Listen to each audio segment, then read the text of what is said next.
Esta semana você está assistindo aqui no Jornal da Câmara uma série de reportagens especiais sobre o pacote de 10 medidas contra a corrupção em análise aqui na Câmara. O segundo episódio, a gente mostra como as propostas do Ministério Público, ratificadas por 2 milhões de brasileiros, pretendem endurecer as punições para esse tipo de crime e acelerar o processo judicial.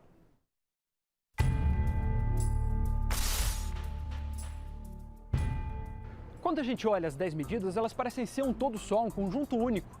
Mas vamos aprofundar um pouco essa discussão, né? Elas são 67 artigos que querem fazer mais de 100 mudanças. A maior parte no processo judicial.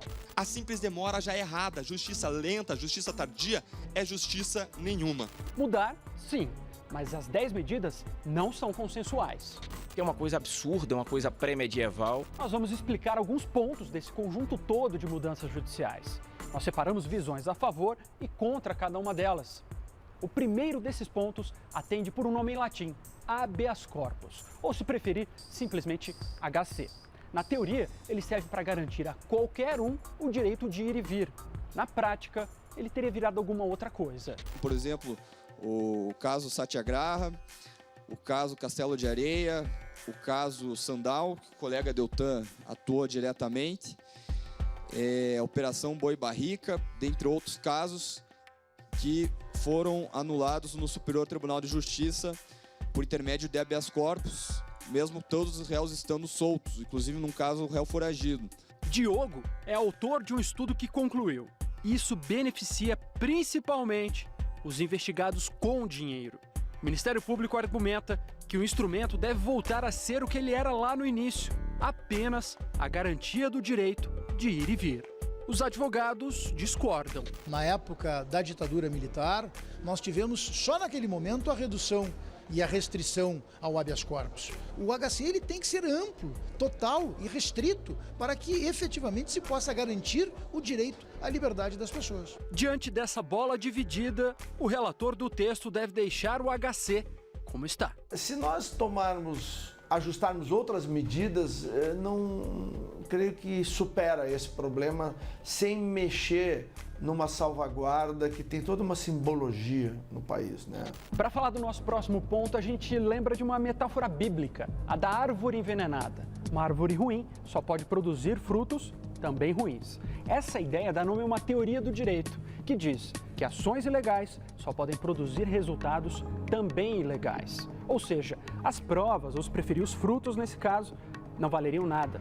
Para os promotores, essa é uma teoria que beneficia principalmente os criminosos mais ricos.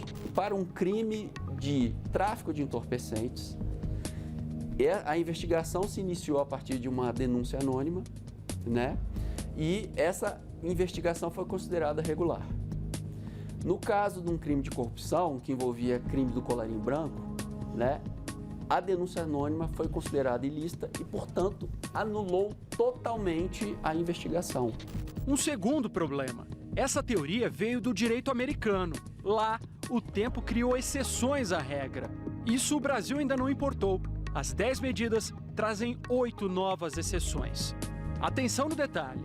Entre as novidades está a que autoriza a prova obtida de boa-fé. Você ia torturar um suspeito e depois fez isso de boa-fé porque tinha um crime muito mais grave por trás daquilo. Você ia chutar uma porta de uma residência sem o mandato e encontrar alguma coisa. Dizendo, não, eu fiz de boa-fé porque eu imaginava. Quer dizer, esse parâmetro da boa-fé, ele é tão assim abstrato que eu tenho certeza que nós iremos enveredar pelo Estado policialesco, nós vamos esquecer o Estado Democrático de Direito. Eu acho isso um absurdo, a proposta disso. A gente vai ter que achar uma redação que nos permita talvez dar um pequeno passo, né? Não poderá ser com a amplitude proposta, mas um pequeno passo a gente vai dar. Essa cena aí poderá ficar mais comum.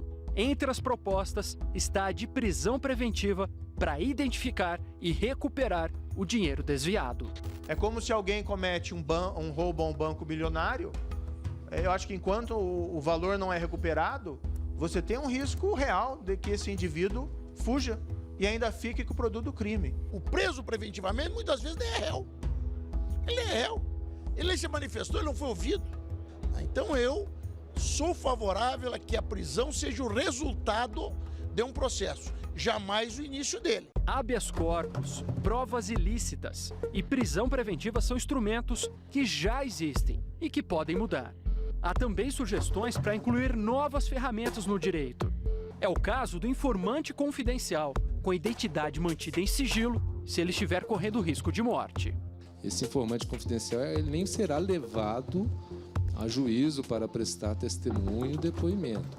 É apenas para que, em situações de extremado risco para quem se expõe, o seu anonimato deve ser preservado, o que não quer dizer que a investigação não será feita de maneira à obtenção de provas de forma lícita, né? Com uma monstruosidade constitucional, ao meu ver, que o Estado possa esconder do indivíduo a testemunha que usa contra ele. Acho que é uma nítida confusão entre sigilo e proteção de testemunha. Proteção de testemunha, nós já temos o nosso processo. Outra novidade atende por um nome em inglês, whistleblower. O apitador, ou na tradução que vem aí, o reportante do bem. É a pessoa que, sabendo de um crime, faz a denúncia e entrega todo o esquema. Haverá até mesmo prêmio para isso. Pela proposta original, até 5% do valor recuperado. Mais uma novidade está sendo trazida pelo relator. Em inglês, plea bargain. Em português, transação penal. A possibilidade de que o criminoso confesse o crime e faça um acordo, o que economiza tempo e recursos judiciais. Calma aí, eu sei que isso tudo é de dar nó na cabeça e que é mesmo complexo. O importante é entender justamente isso, que cada vírgula, cada frase pode ter um impacto imenso naquilo que vai sair aqui da Câmara. E agora eu queria te convidar para dar o próximo passo. Depois de entender, é hora de você mesmo participar.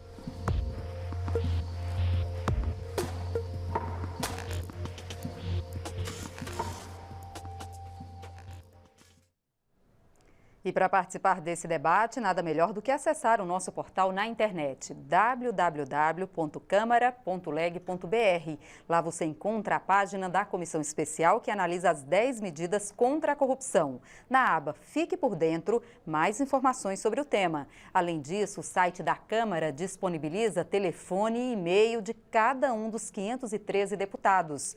Procure o seu representante no Legislativo Federal. Descubra qual é a posição dele e participe.